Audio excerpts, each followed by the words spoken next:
매일의 삶 가운데에 우리의 삶을 인도하여 주시는 하나님, 그 사랑에 너무나도 감사드립니다.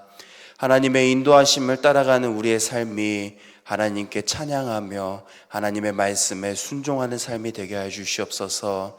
오늘 이 시간 하나님의 말씀을 듣습니다. 말씀을 듣는 가운데 우리에게 듣는 마음과 또 깨닫는 지혜를 더하여 주셔서 오늘 이 하루 이 말씀을 붙들며 살아갈 수 있게 해 주시옵시고, 또한 기도하는 시간 가운데에 아버지 하나님, 우리가 마음과 정성을 다해 또 진실됨으로 하나님 앞에 간구함으로써 기도함으로 나아가는 이 시간이 되게 해 주시옵소서. 거룩하신 예수님의 이름으로 기도합니다. 아멘. 오늘 볼 하나님의 말씀은 예레미야 34장 1절에서 7절 말씀입니다. 예레미야 34장 1절에서 7절 말씀입니다. 한 절씩 교독하겠습니다.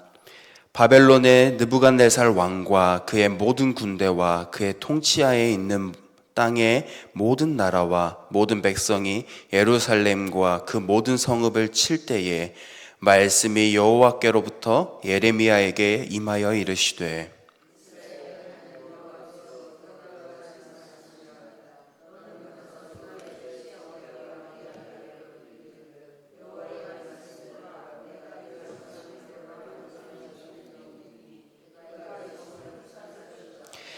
내가 그의 손에서 벗어나지 못하고 반드시 사로잡혀 그의 손에 넘겨져서 내 눈은 바벨론 왕의 눈을 볼 것이며 그의 입은 내 입을 마주 대하여 말할 것이요 너는 바벨론으로 가리라.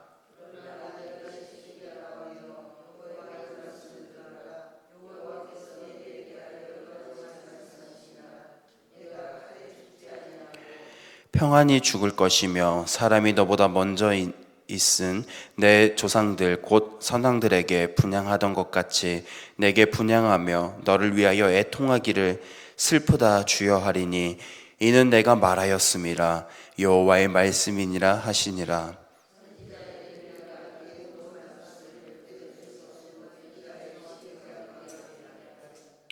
그때에 바벨론의 왕의 군대가 예루살렘과 유다의 남은 모든 성읍들을 쳤으니 곧 아세가라 유다의 견고한 성읍 중에 이것들만 남았음이더라.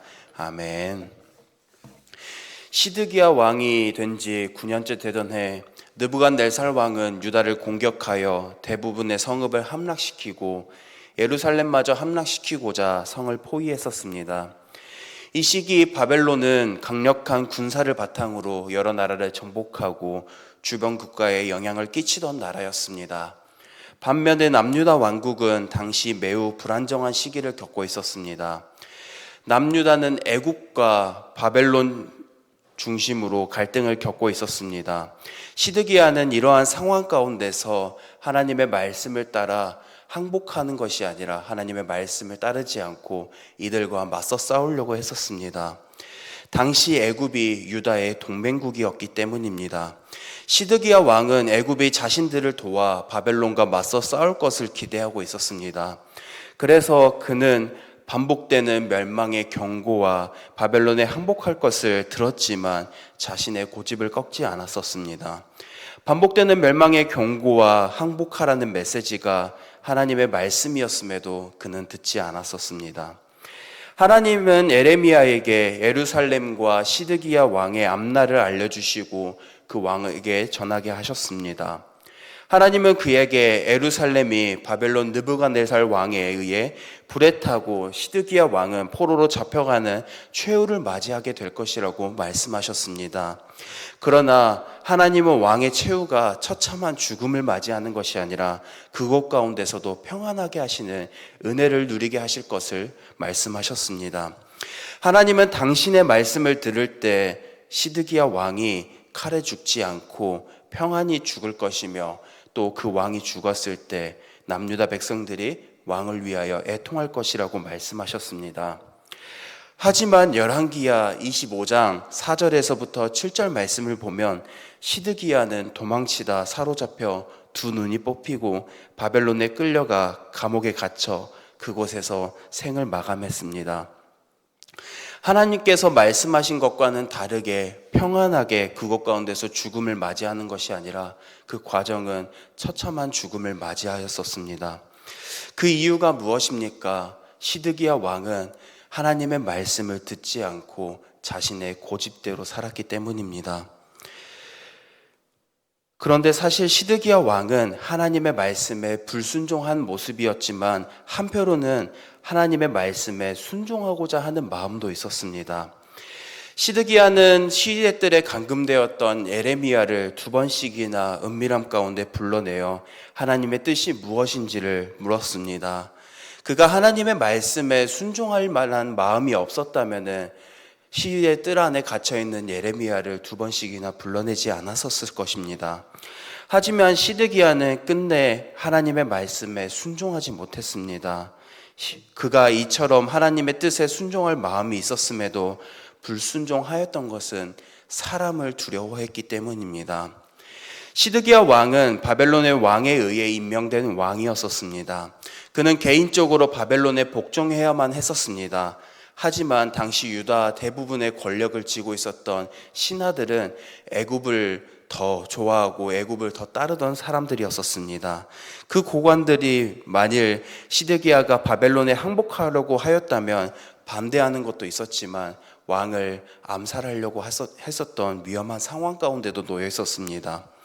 결국 시드기야는 하나님보다 사람을 더 두려워했기 때문에 하나님의 말씀에 순종하지 못했었습니다. 이와 비슷한 상황은 과거에도 있었습니다. 하나님은 약속의 땅 가나안 땅을 정복을 앞둔 모세에게 12명의 정탐꾼을 정해 가나안 땅을 정탐하게 하셨습니다. 이 12명의 정탐꾼들은 어떠한 사람들이었었습니까? 각 지파를 대표하는 믿음의 본이 되며 삶의 본이 되는 사람들이었었습니다. 그런 그들이 가나안 땅을 정탐하고 나서 다시 돌아왔을 때 했던 말이 무엇이었습니까? 여호수아와 갈렙을 제외하고는 자신들은 가나안 족속에 비해 거인과 같은 가나안 족속에 비해 자신들은 메뚜기와 같다고 말하였습니다. 그 말은 백성들에게 좋지 못한 영향력을 끼침으로써 이스라엘 백성들은 하나님께서 함께 하시고 가나안 땅을 주실 것이라는 희망의 메시지를 품고 살아가는 것이 아니라 하나님을 원망하고 하나님 앞에 끊임없이 불평불만하는 모습을 보였습니다. 가나안 사람들을 두려워했던 이스라엘 백성들은 가나안 땅을 정복하라는 하나님의 말씀에 끝내 순종하지 못했었습니다. 우리는 이들과 달라야 합니다. 우리도 유다 백성과 이스라엘 백성들처럼 때로는 마주한 상황 가운데 판단이 흐려질 때가 있습니다. 시드기야 왕은 하나님께 순종하려 했습니다. 그러나 그는 사람이 두려워서 하나님의 말씀에 순종하려는 마음보다는 사람이 두려워 불순종하는 모습을 보이면서 하나님께서는 그에게 바벨론의 손에 넘겨질 것 가운데에도 평안함을 허락하여 주셨지만 그 말씀을 듣지 않았기에 두 눈이 뽑히면서 처참한 최후를 맞이하였습니다. 이스라엘 백성들도 시드기야와 똑같았습니다. 이들 모두 두려움 앞에 판단이 흐려져 정말 들어야 할 하나님의 말씀에 순종하지 못하고 정말 하나님을 두려워하는 삶이 아니라 사람들을 두려워하는 삶을 살았습니다. 우리에게 가장 중요한 것은 이런 상황 가운데서도 정말 하나님만을 두려워하는 게 우리 가운데 필요합니다. 그 두려워하는 삶은 경외하는 삶이며 이 경외하는 삶은 사람이 아닌 하나님을 두려워함으로써 늘 하나님이 싫어하는 죄를 짓지 않기 위해 늘 조심하며 사는 삶인 줄로 믿습니다.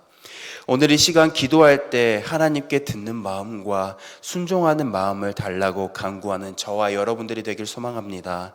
그리고 어떤 상황 가운데서도 하나님 우리에게 듣는 마음을 더해 주시고 그 말씀에 귀 기울임으로써 하나님의 백성답게 그리스도인으로서 말씀을 삶으로 살아낼 수 있는 우리 모두가 될 수 있도록 이 시간 함께 기도함으로 나아가겠습니다. 우리 이 시간 두 가정을 위해서 기도하겠습니다. 김한린 성도님 가정을 위해서 기도하겠습니다. 가족들이 예수님을 믿고 구원받을 수 있도록 또 김한린 성도님이 불면증을 극복할 수 있도록 자녀 진아의 열성 경련이 쾌유될 수 있도록 자녀와 지혜롭게 시간을 보낼 수 있도록 김동곤 성도님 기도 제목입니다. 온전히 하나님의 말씀에 순종하고 하나님을 의지하며 살아갈 수 있도록 이어서 우리 들은 말씀과 각자의 기도 제목을 붙들고 또 환우분들을 위해서 오늘 금요기도회를 위해서 우리 시간 함께 기도하며 나아가겠습니다. 기도하겠습니다.